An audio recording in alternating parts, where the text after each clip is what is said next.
আজ সকালবেলা যখন আমি বাড়ির থেকে বেরিয়েছিলাম দোকানে যাওয়ার জন্য, তখন রাস্তায় খুব ঠান্ডাই ছিল, কারণ হাওয়া হচ্ছিল খুবই। তার কারণে আমি একটা জ্যাকেট গায়ে দিয়ে নিলাম। নেওয়ার পরে আস্তে করে সাইকেলটা নিয়ে হাঁটতে হাঁটতে যেতে লাগছিলাম। তারপরে টুক করে এখানে দাঁড়িয়ে পড়লাম, কারণ ওপরে একটা শব্দ হচ্ছে। কিসের শব্দ সেটা আমি পরে বলবো। তার আগে তোমাদেরকে বলে রাখি যে এখানে সকালবেলা একটা ভাই ঘুড়ি উড়াচ্ছিল, আমার দেখে খুব ভালোই লাগছিল। ঘুড়িটা নিচে নামিয়ে নিয়েছে, সেই জন্য দেখাতে পারছি না আর কি। তোমার ব্যবস্থা হবে দুপুরবেলা বাড়ি আসার পরে। তো যাই হোক, তারপরে আমি রাস্তা দিয়ে হাঁটতে হাঁটতে যেতে লাগছিলাম।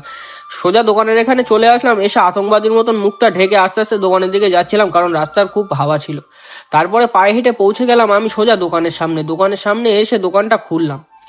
খোলার পরে দোকানের মধ্যে ঢুকে আমি একটু হালকা করে দেখছিলাম যে দোকান সব ঠিকঠাক আছে তো। তারপরে আমি এখানে দাঁড়িয়ে একটু নিজের ফেসটাকেও দেখে নিলাম যে কেমন লাগছে আমাকে। তো যাই হোক, তোমাদেরকে আমি বলেছিলাম যে মনা ভাইয়ের দোকান ডেকোরেশন হচ্ছে, তাই হাঁটতে হাঁটতে চলে গেলাম মনা ভাইয়ের দোকানে, কারণ এখানে ডেকোরেশন কমপ্লিট হয়ে গেছে। তোমরা শুধু বলো যে ডেকোরেশনটা কেমন লাগছে মনা ভাইয়ের দোকানে। তো যাই হোক, তারপরে দোকানের মধ্যে ঢুকলাম, ঢুকে এখানে বসেছিলাম। বসে বসে কিছু ভালো লাগছিল না। বাইরে থেকে টুক করে আওয়াজ হলো কিসের, তাই বাইরে গিয়েছিলাম একটু দেখতে যে কি হয়েছে, অ্যাক্সিডেন্ট হয়নি তো আবার।